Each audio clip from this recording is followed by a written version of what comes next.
امام زین العابدین رحمۃ اللہ علیہ نے اپنے بیٹے امام باقر کو نصیحت کرتے ہوئے فرمایا، بیٹا 4 آدمیوں کے پاس نہ رہنا، راستہ چلتے ہوئے ان کے ساتھ تھوڑی دیر کے لیے بھی نہ چلنا۔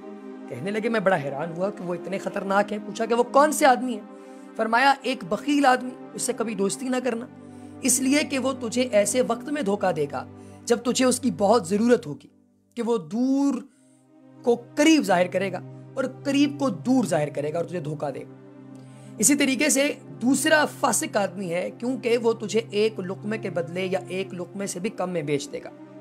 کہتے ہیں کہ میں نے پوچھا ابو ایک لقمے میں بیچنا تو سمجھ میں آتا ہے، ایک لقمے سے کم میں بیچنے کا مطلب کیا ہے؟ میں نے فرمایا کہ وہ تمہیں ایک لقمے کی امید پر بیچ دے گا۔